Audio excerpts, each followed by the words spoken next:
Bismillahirrahmanirrahim. Assalamualaikum warahmatullahi wabarakatuh.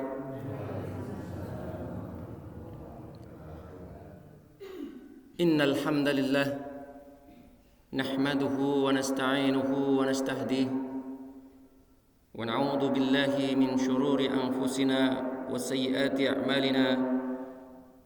May yahdihillahu fala mudilla lahu ومن يضلله فلا هادي له أشهد أن لا إله إلا الله وحده لا شريك له وأشهد أن محمدا عبده ورسوله اللهم صل على سيدنا محمد وعلى آله وصحبه أجمعين أما بعد. Dumateng ingkang kawula hormati panjenenganipun Bapak Muhjapar selaku takmir Masjid Al-Muttaqin, masjid ingkang kita tresnani menika, atalallahu umrahu bisihah wal afiyah wa nafa'anallahu bi'ulumihi insyaallah. Semoga senantiasa Allah Subhanahu wa taala memberikan kesehatan, keafiatan kepada beliau sehingga insyaallah kita bisa selalu mendapatkan pencerahan-pencerahan dari ilmu-ilmu beliau insyaallah. Amin Allahumma amin.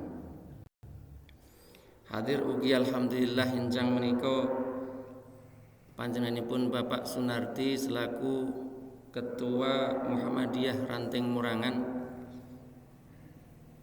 Mudah-mudahan Allah juga memberikan kelancaran, kemudahan, keafiatan, kesehatan kepada beliau sehingga insyaallah bisa melaksanakan aktivitas-aktivitas beliau dengan baik dan dengan lancar. Amin Allahumma amin. Para rawuh sedaya, para bapak saha para ibu ingkang boten saged kawula sebataken setunggal menapa setunggalipun, insyaallah kita sedaya dipun rahmati Allah Subhanahu wa taala. Amin Allahumma amin. Ingkang sepindah, yang pertama, marilah kita bersyukur kepada Allah Subhanahu wa taala yang telah memberikan kepada kita berbagai nikmatnya, terutama nikmat iman dan Islam yang insyaallah sampai detik ini, sampai saat ini masih tertanam dan terpatri di dalam diri dan jiwa kita insyaallah. Salawat serta salam kepada junjungan kita Nabi Agung Nabi Muhammad sallallahu alaihi wasallam, suri tauladan bagi kita semua. Mudah-mudahan kita bisa mengikuti teladan-teladan dari Kanjeng Nabi Muhammad sallallahu alaihi wasallam sebagai bekal kehidupan kita baik dunia maupun akhirat. Amin Allahumma amin. Para rawuh sedaya ingkang kula hormati, wonten surat Al-Ahzab. Apa itu Al-Ahzab? Hizbun. Artinya dalam konteks modern bisa diartikan partai. Hizbun, gerakan.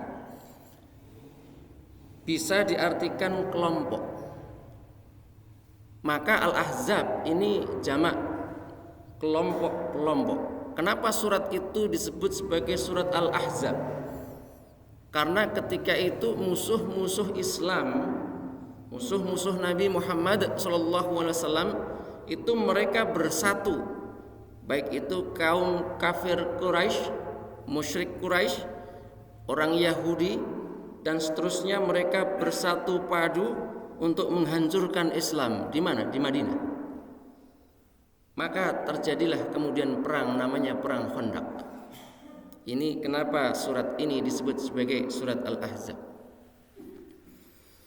Allah Subhanahu wa taala berfirman ayat 22, laqad kana lakum fi rasulillahi uswatun hasanah. Telah ada pada diri Rasul. Apa yang ada pada diri Rasul? Uswah, teladan. Teladan yang bagaimana? Hasanah, teladan yang baik.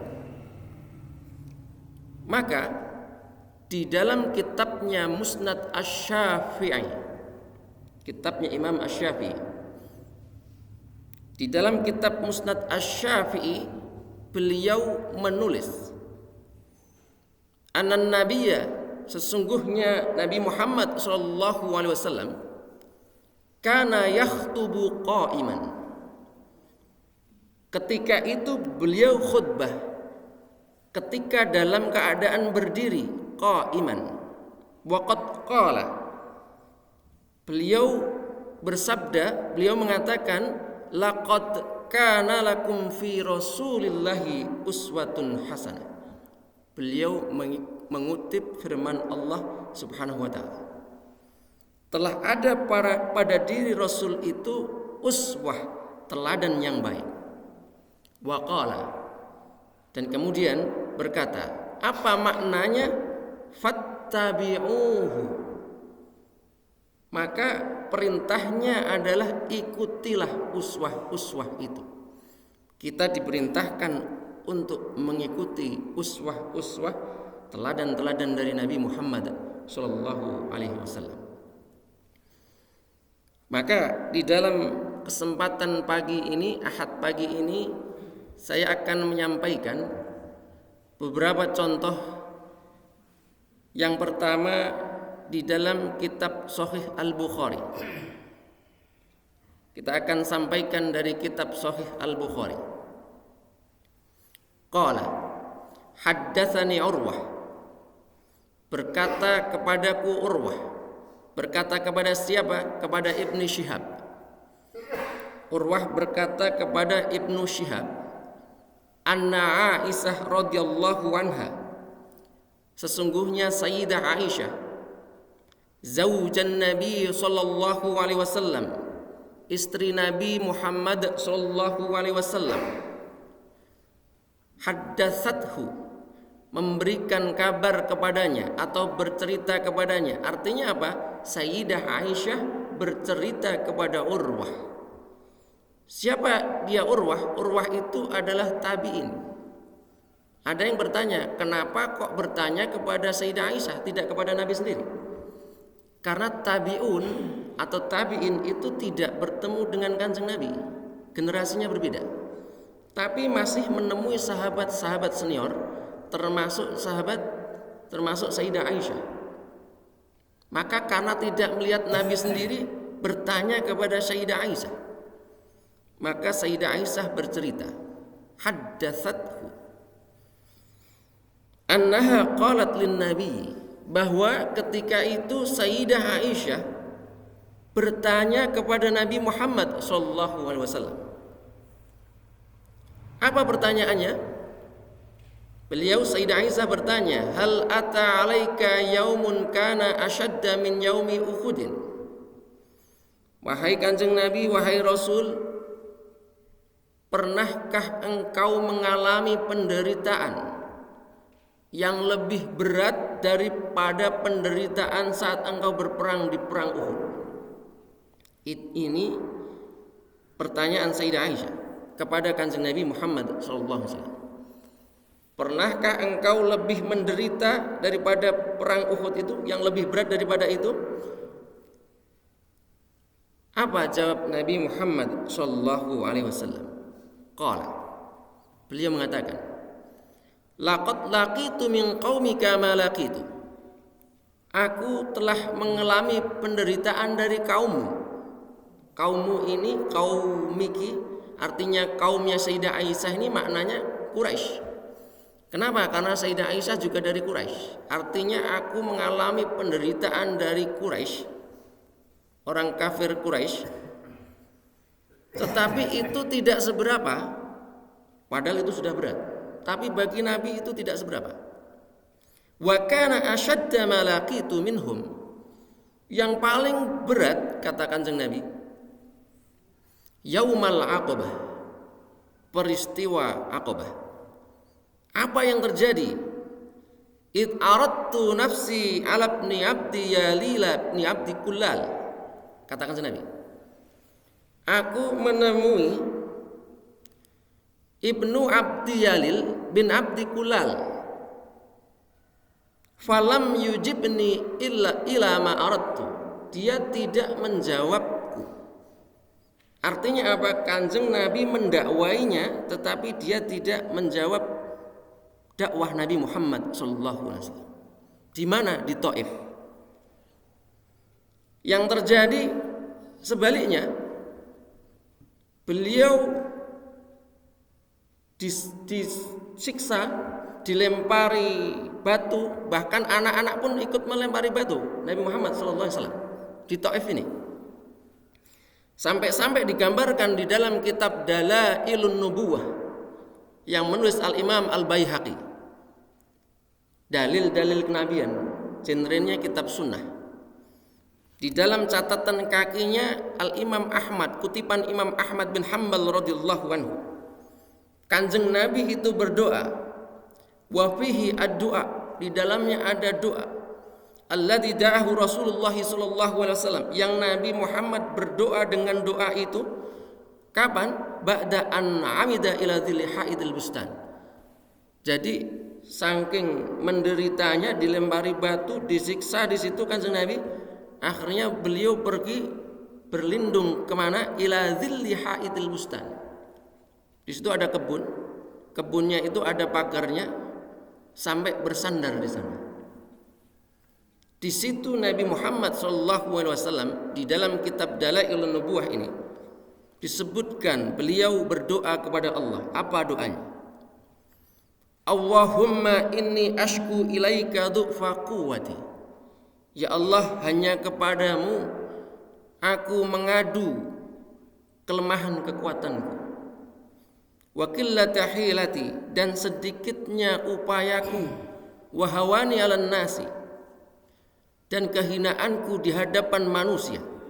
Ya arhamar rahimin, wahai engkau yang maha penyayang di antara yang paling penyayang. Antar rabbul mustad'afin, engkaulah Tuhan orang-orang yang lemah. Wa anta rabbi, dan engkau adalah Tuhanku. Ila man takilni ila baitin tatajahammuni, kepada siapa akan engkau serahkan aku ini ya Allah? Apakah kepada orang yang jauh? Taif itu jauh, jadi sekitar 70 km dari Mekah ke arah Yaman, artinya ke arah selatan. 70 km di Mekah, kepada orang-orang yang dekat, sahabatnya sendiri, kerabatnya sendiri, penduduknya sendiri, kaumnya sendiri, beliau disiksa, sahabat-sahabat disiksa, akhirnya pergi ke orang jauh, merantau 70 km ke Taif.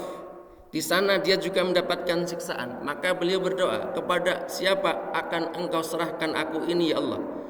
Apakah kepada orang yang jauh mereka berbuat kasar kepadaku?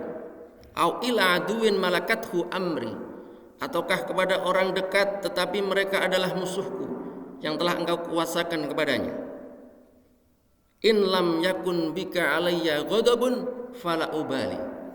Tapi kemudian Kanjeng Nabi Muhammad mengatakan, selama engkau tidak murka kepadaku, maka aku ridho. Artinya Nabi Muhammad ridho dengan mengalami penderitaan sedemikian rupa, asal Allah subhanahu wa ta'ala tidak murka. Para rawuh ingkang kalih hormati, dari kitab Dalailun Nubuwah kita kembali kepada kitab Sahih Bukhari yang kita sampaikan tadi. Maka ketika dalam keadaan itu Kanjeng Nabi beliau bercerita kepada Sayyidah Aisyah, "Fantolaktu, ketika itu aku pergi, wa ana mahmumun ala wajhi, dan aku sangat sedih ketika itu." Maka sampai berdoa semacam tadi. Falam astafiq illa wa ana biqarni sa'alibi. Saya tidak sadar sampai saya itu sampai di suatu tempat namanya Qarni Sa'alib.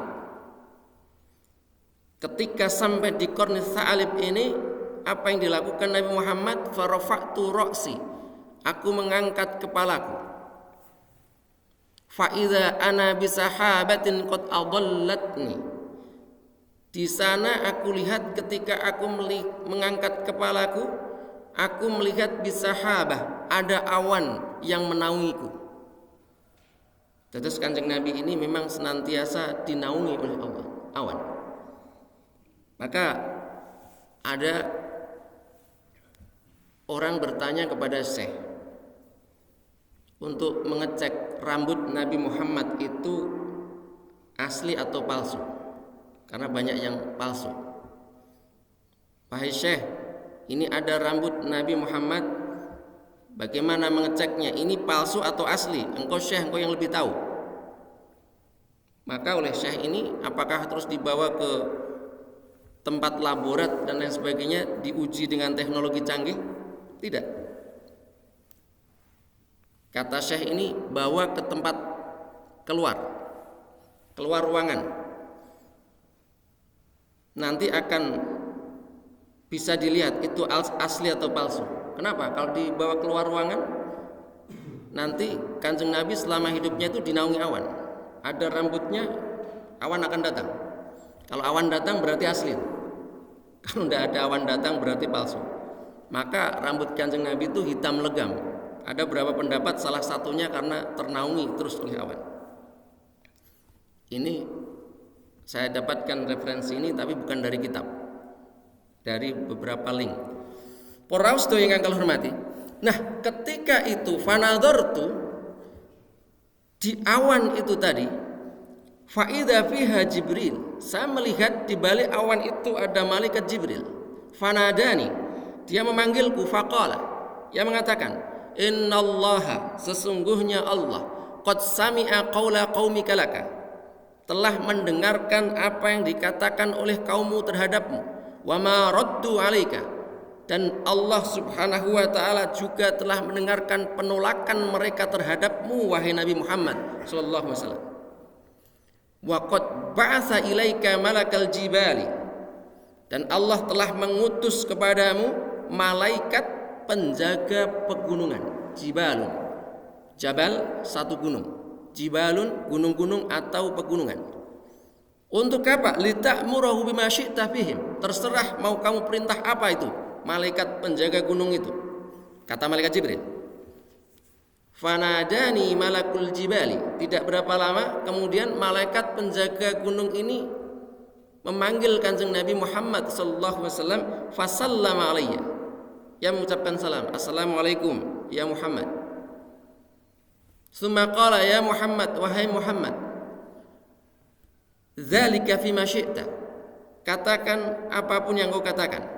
In syi'ta an utbiqa alaihim al-akhsyabain, kalau engkau memerintahkanku untuk utbiqa, adbaqa yutbiqu. Kalau dalam bahasa Jawa itu ngeblek nih. Kalau bahasa Indonesia itu apa? Menimpakan. Kalau engkau mau aku menimpakan dua gunung itu, dua gunung apa yang ada di Mekah, maka akan aku lakukan, kata malaikat ini.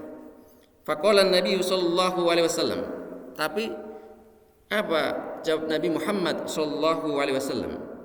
Bal arju ayyukhrijallahu min aslabihim may ya'budullaha wahda. Tidak, aku hanya berdoa kepada Allah, mudah-mudahan nanti suatu saat akan lahir dari rahim-rahim orang-orang Taif ini orang-orang yang betul-betul menyembah Allah Subhanahu wa taala, wala yusyriku bihi syai'an, dan tidak syirik terhadapnya. Ini yang dijawab Nabi Muhammad sallallahu alaihi wasallam. Para rawuh sedaya ingkang hormati, ini adalah contoh dari sikap Nabi Muhammad sallallahu alaihi wasallam, teladan Nabi Muhammad sallallahu alaihi wasallam yang mungkin berat kalau kita meniru. Kalau saya misalkan ada malaikat begitu sudah di istilahnya disakiti segala macam, sampai berita, udah jangan lama-lama, sekarang saja timpakan kepada mereka. Memang mereka itu orang-orang yang berengkeli, tidak mau dikasih tahu. Nah, itu mungkin saya. Tapi Nabi Muhammad sallallahu alaihi wasallam punya innaka la'ala khuluqin adzim. Para rawuh sedaya ingkang kula hormati, di dalam tafsir Ibnu Katsir, beliau Al-Imam Ibnu Katsir mengutip hadis Nabi Muhammad sallallahu alaihi wasallam yang diriwayatkan oleh Imam Ahmad bin Hanbal radhiyallahu anhu. Bagaimana sikap, bagaimana teladan Nabi Muhammad sallallahu alaihi wasallam. An rajulin min bani Sawadin qala, ada seorang laki-laki dari Bani Sawad, ia mengatakan, ia bertanya, sa'altu Aisyah, aku bertanya kepada Sayyidah Aisyah. an khuluqi Rasulillah sallallahu alaihi wasallam, tentang akhlak Nabi Muhammad sallallahu alaihi wasallam. Bagaimana akhlak Nabi Muhammad sallallahu alaihi wasallam? Faqalat, Sayyidah Aisyah mengatakan, malah justru balik bertanya, ama taqra'ul Qur'an, apakah engkau ini tidak baca Qur'an? Wa innaka la'ala khuluqin 'adzim, sesungguhnya engkau wahai Muhammad mempunyai budi pekerti yang agung. Ketika Sayyidah Aisyah menyampaikan ayat ini, maka ditanya, hadis nih andaka, contohnya apa? Kanjeng Nabi Muhammad mempunyai budi pekerti yang agung itu di dalam kehidupan sehari-hari, contohnya apa wahai Sayyidah Aisyah? Ditanya. Qalat, kemudian Sayyidah Aisyah memberikan contoh, salah satu contoh. Sona'tu lahu tu'aman, aku itu membuatkan makanan kepada beliau. Wa sona'at lahu Hafsah tu'aman, ketika itu berbarengan Hafsah. Jadi kalau Sayyidah Aisyah itu putrinya Abu Bakar, istri Nabi Muhammad sallallahu alaihi wasallam, Hafsah itu putrinya Sayyidina Umar, istrinya Nabi Muhammad sallallahu alaihi wasallam. Sayyidah Aisyah membuat makanan untuk Kanjeng Nabi Muhammad sallallahu alaihi wasallam, berbarengan dengan Hafsah membuat makanan untuk Kanjeng Nabi Muhammad sallallahu alaihi wasallam. Nah, ini wajar dan lumrah terjadi di dalam kehidupan rumah tangga. Faqultu li jariyati, ia mengatakan, Sayyidah Aisyah mengatakan kepada pembantunya, idhabi, pergilah, fa in ja'at hiya bit-ta'am, nanti kalau dia datang dengan makanan, artinya Hafsah membawa makanan untuk Nabi Muhammad duluan, fawadu'athu, kemudian letakkan, fawadu'athu qablu fatrahit ta'am, sebelum diletakkan, maknanya fatrahi at-ta'am, maka fatrahi, nah ini agak keras ini, maka lemparkanlah makanannya, buanglah, bahasa kita mungkin buanglah, mungkin karena faktor emosi dan lain sebagainya, ini manusiawi karena terjadi kadang-kadang di rumah tangga. Fatrahi at-ta'am, qalat, ini diperintah pelayannya ini, pembantunya ini. Qalat faja'at bit-ta'am, kemudian benar bawa makanan. Ketika membawa makanan berbarengan, fa'alqatil jariyatu fawaqa'at al-qas'ah fankasarat, maka kemudian disenggol makanan Hafsah ini sehingga jatuh. Ini begitu hadisnya. Maka fawaqa'atil qas'ah itu mangkok, tempat makanan itu jatuh, fangkasarat, sampai pecah, makanannya bertebaran.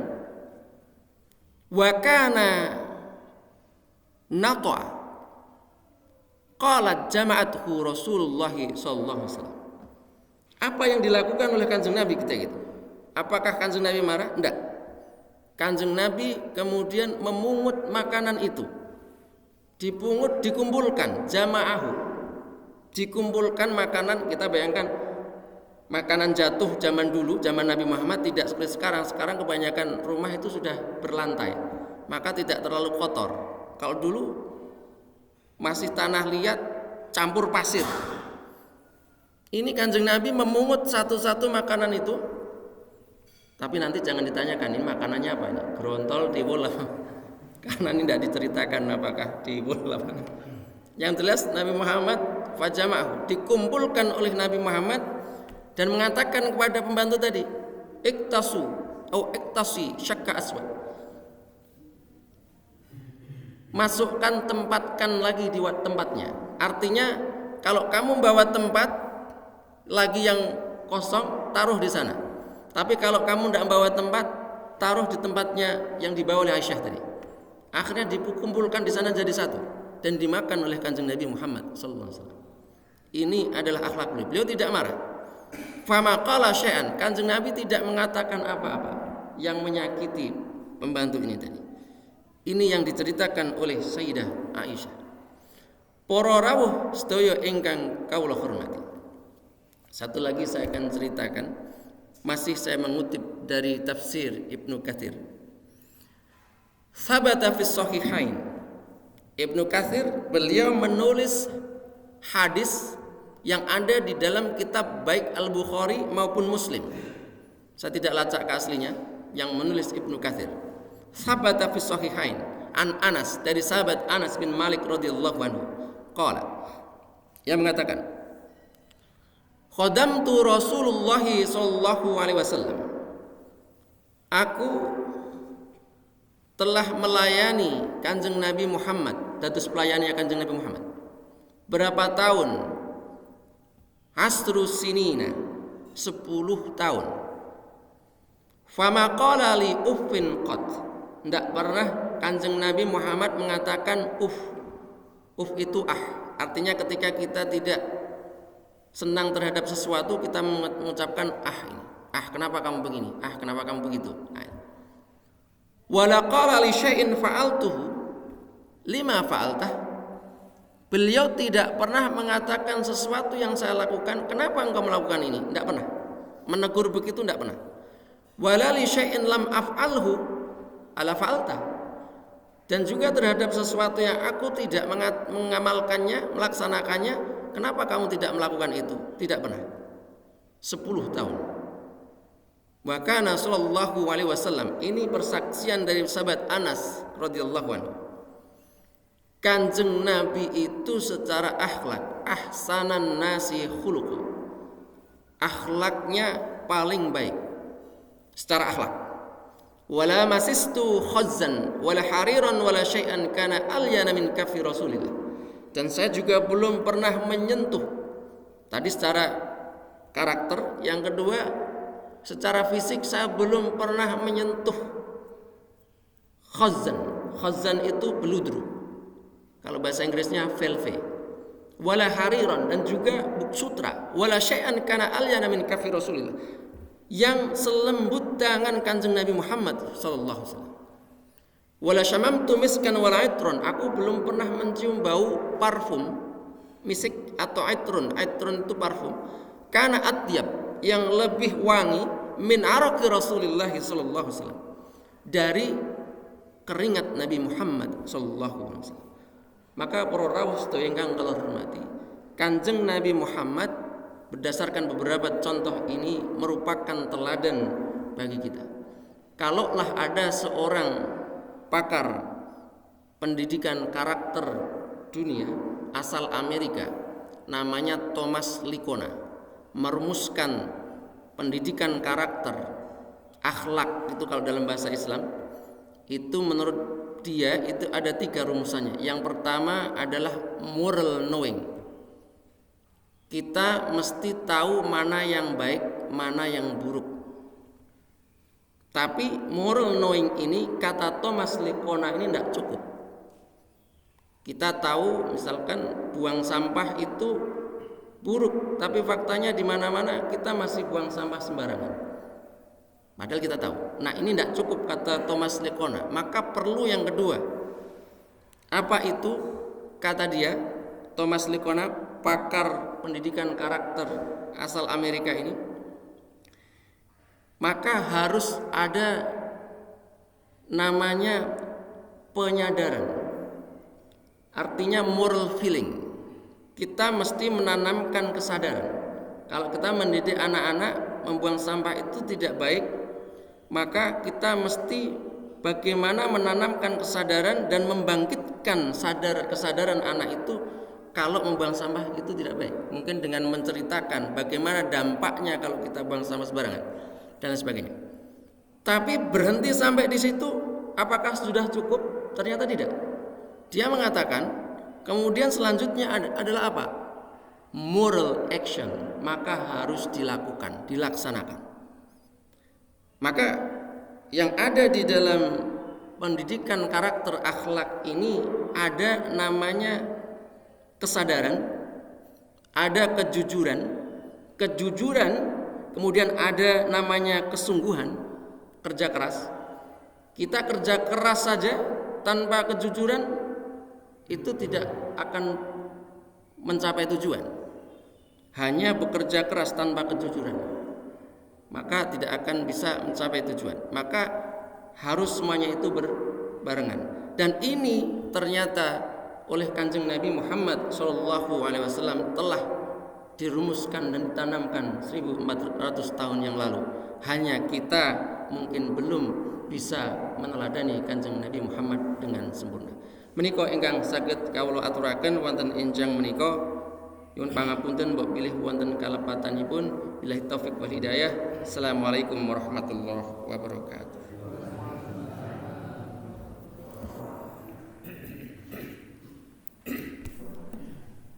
Assalamualaikum warahmatullahi wabarakatuh. Waalaikumsalam. Terima kasih.